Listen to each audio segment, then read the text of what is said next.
The bench doesn't creak. The air doesn't move. But at Waverly Hills Sanatorium, the cold touches your neck like a finger that already knows your name. You are not being followed. You are being waited for. So tell me, why do you suddenly feel like you've been sitting here for years? You have never truly been alone outside.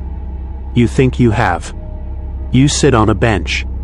You listen to the wind. You watch the fireflies. You call that peace. It is not peace. It is an invitation. And somewhere in Louisville, Kentucky, right now as you listen, there is a bench that has not been touched by sunlight in 11 years. Not because the sun cannot reach it, because the thing that waits there does not allow warmth.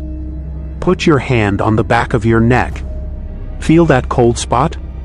That is not a draft. That is a memory leaning toward your ear. Tonight you learn why some places are not abandoned. They are sealed. And once you sit where they sat, once you eat where they starved, only one question remains: who is chewing beside you?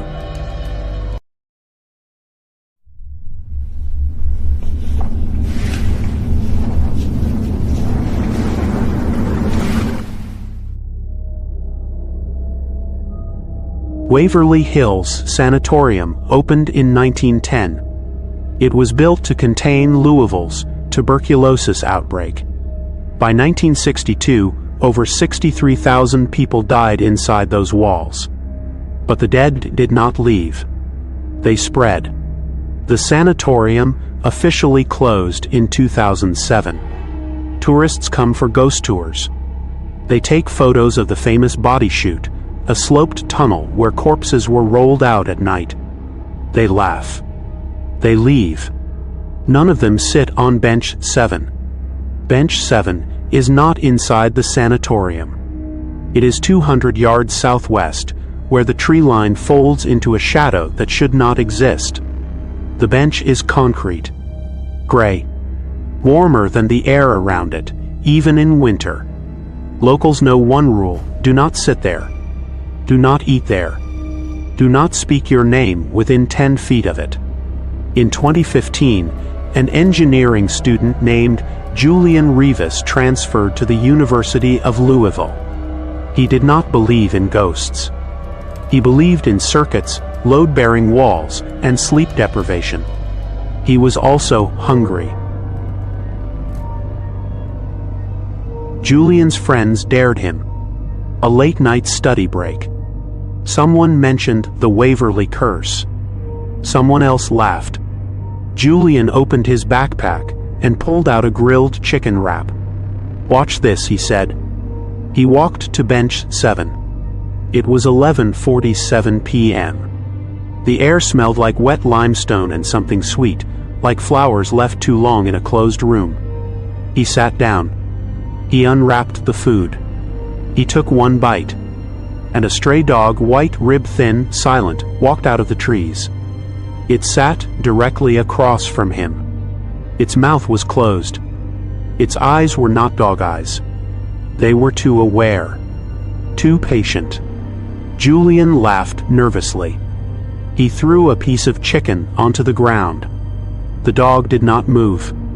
It stared past Julian's shoulder at the empty space beside him on the bench. Empty.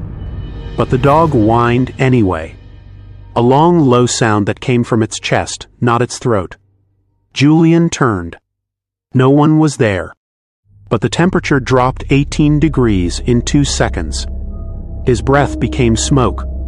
His watch stopped. Then the dog opened its mouth. Blood dripped from its teeth. Not fresh blood. Stale blood. The color of rust. And the dog ran into the trees, not barking. Screaming. Like a woman. Julian walked back to his friends. He said nothing about the cold. He said nothing about the dog. But he could not stop touching the back of his neck. It felt wet. 3 days passed. Julian developed a cough. Not a cold cough. A deep cough, like something was raking the inside of his lungs. His friends told him to see a doctor. He ignored them. On the fourth day, his reflection stopped matching. He noticed it in the bathroom mirror. He lifted his right hand. His reflection lifted its left. He smiled. His reflection kept a neutral face, then smiled 3 seconds late. Julian covered the mirror with a towel. That night, he woke up chewing. Something was in his mouth. Cold. Soft. He spit it into his palm. A chicken bone. From the wrap he ate 4 days ago. But the bone was not white anymore. It was black. And carved into its surface in letters smaller than a grain of rice was a name, Irene. You already know what he should have done. But you are still listening. So was he. Father Martin Hale was the last chaplain to bless Waverly Hills before it closed. 81 years old. He did not take visitors. Julian drove there at midnight. Father Hale opened the door before he knocked. You sat on the bench, the priest said. Not a question. On the wall hung a photograph, a young woman in a 1950s nurse's uniform. Her name was Irene Mulvaney. She worked at Waverly Hills in 1953. She fell in love with a patient, an engineering student named Paul. Paul recovered. He left. He promised to marry her. He never came back. Irene waited on bench 7 every night for 6 months. She stopped eating. She stopped sleeping. She brought food with her, small meals she could not finish. Rotting sandwiches. Bones from the cafeteria. In December 1953, Irene walked into the sanatorium's body chute. Not because she was dead. Because she wanted to find the tunnel that led back to him. She never found the tunnel. But she never left the bench either. Father Hale looked at Julian. His voice was quiet. Tired. She does not want your money, he said. She does not want your fear. She wants your hunger. She wants you to sit beside her. To eat beside her. So she can taste what you taste. And when you stop eating, when your body finally fails, she does not let you die. She climbs inside. Julian asked how to stop it.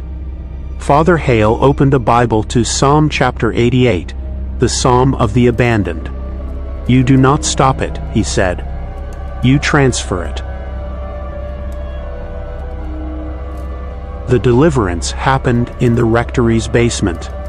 No holy water. No bells. Father Hale placed a black cross on Julian's chest and said, Irene Mulvaney, you are not flesh. You are a wound. And wounds do not get to walk. Julian's body arched backward. His mouth opened wider than a jaw should open. And then Irene spoke through him. Her voice was not old. It was young. Young and dry, like paper being torn in half. He sat where I sat. He ate where I starved. He owes me a meal. He owes me a life. Father Hale pressed the cross harder. You were not buried in sanctified ground. You were not prayed over. But you will not take him. In the name of the one who walked out of the tomb, I bind you to the bench. Not to his blood. Julian screamed. But the sound that came out of his mouth was not his own. It was higher. Thinner. It was Irene's voice pulled through a man's throat. He vomited black water onto the floor. In the water were chicken bones. 7 of them. Each carved with the same name. Irene. Her voice faded. But before it disappeared, it whispered something. Father Hale did not tell Julian until years later. I am not the only one sitting on benches. Julian is 29 now. He finished engineering school. He works in a windowless office in Indianapolis. He does not eat outdoors. He does not sit on public benches. He tells people he has skin allergies. He lies. The truth is worse. Sometimes, late at night, he will be washing his hands, and the water will run cold. And in the mirror, for just a single frame, he will see a second face behind his own. Narrow. Jawless. Wearing a 1950s nurse's cap. Smiling. Bench 7 still stands at Waverly Hills. The sanatorium still stands. Tourists still take photos. But the ground around the bench is always wet, even when it has not rained. And the stray dog still walks the tree line. It is not waiting for food. It is waiting for someone hungry enough to sit down. Look at your own hands. When did you last eat alone outside? When did you last feel watched and call it imagination? You were not imagining. The bench knows your name now, because you read it. And some curses do not need touch. They only need attention. Good night.